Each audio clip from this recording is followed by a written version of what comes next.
Canada ದೇಶದ ಕನ್ನಡಿಗರು 2018ನೇ ಇಸವಿಯಲ್ಲಿ ಕೆನಡಾದ ಈ ಸಂಸತ್ತಿನಲ್ಲಿ ಕನ್ನಡ ರಾಜ್ಯೋತ್ಸವವನ್ನು ಆಚರಿಸಿದರು.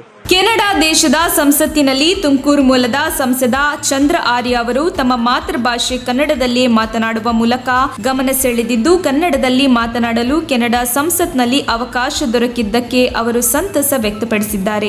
ಭಾರತ ದೇಶದ ಕರ್ನಾಟಕ ರಾಜ್ಯದ ತುಮಕೂರು ಜಿಲ್ಲೆಯ ಸೀರಾ ತಾಲೂಕಿನ ವ್ಯಕ್ತಿಯೊಬ್ಬ ಕೆನಡಾದಲ್ಲಿ ಸಂಸತ್ ಸದಸ್ಯನಾಗಿ ಆಯ್ಕೆಯಾಗಿ ಮತ್ತು ಕನ್ನಡದಲ್ಲಿ ಮಾತನಾಡುತ್ತಿರುವುದು ಸುಮಾರು 5 ಕೋಟಿ ಕನ್ನಡಿಗರಿಗೆ ಹೆಮ್ಮೆಯ ಕ್ಷಣವಾಗಿದೆ ಎಂದು ಅವರು ತಮ್ಮ ಭಾಷಣದಲ್ಲಿ ತಿಳಿಸಿದರು.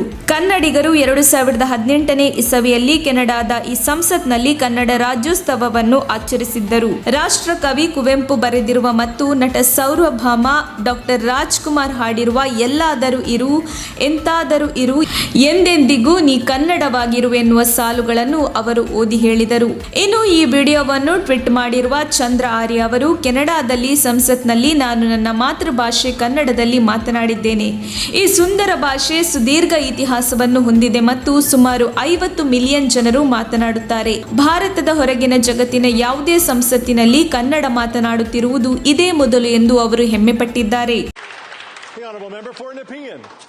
ಮಾನ್ಯ ಸಭಾಪತಿ, ಕೆನಡಾ ದೇಶದ ಸಂಸತ್ತಿನಲ್ಲಿ ನನ್ನ ಮಾತೃಭಾಷೆ ಕನ್ನಡದಲ್ಲಿ ಮಾತನಾಡಲು ಅವಕಾಶ ಸಿಕ್ಕಿರುವುದಕ್ಕೆ ನನಗೆ ಸಂತೋಷವಾಗುತ್ತಿದೆ.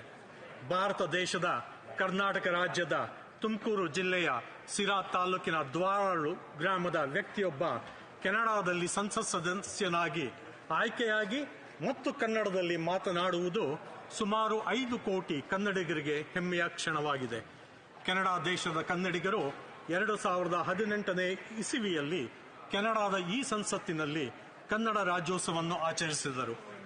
ರಾಷ್ಟ್ರಕವಿ ಕುವೆಂಪು ಬರೆದಿರುವ ಮತ್ತು ನಟ ಸಾರ್ವಭೌಮ ಡಾಕ್ಟರ್ ರಾಜ್ಕುಮಾರ್ ಹಾಡಿರುವ ಭಾವಗೀತೆಯ ಕೆಲವು ಪದಗಳೊಂದಿಗೆ ನನ್ನ ಹೇಳಿಕೆಯನ್ನು ಮುಗಿಸುತ್ತಿದ್ದೇನೆ.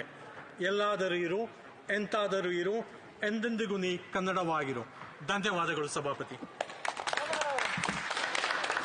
ಕೆನಡಾ ದೇಶದ ಕನ್ನಡಿಗರು 2018ನೇ ಇಸವಿಯಲ್ಲಿ ಕೆನಡಾದ ಈ ಸಂಸತ್ತಿನಲ್ಲಿ ಕನ್ನಡ ರಾಜ್ಯೋತ್ಸವವನ್ನು ಆಚರಿಸಿದರು. ರಾಷ್ಟ್ರಕವಿ ಕುವೆಂಪು ಬರೆದಿರುವ ಮತ್ತು ನಟ ಸಾರ್ವಭೌಮ ಡಾಕ್ಟರ್ ರಾಜ್ಕುಮಾರ್ ಹಾಡಿರುವ ಭಾವಗೀತೆಯ ಕೆಲವು ಪದಗಳೊಂದಿಗೆ ನನ್ನ ಹೇಳಿಕೆಯನ್ನು ಮುಗಿಸುತ್ತಿದ್ದೇನೆ. ಎಲ್ಲಾದರೂ ಇರು ಎಂತಾದರೂ ಇರು ಎಂದೆಂದಿಗೂ ನೀ ಕನ್ನಡವಾಗಿರು. ಧನ್ಯವಾದಗಳು ಸಭಾಪತಿ.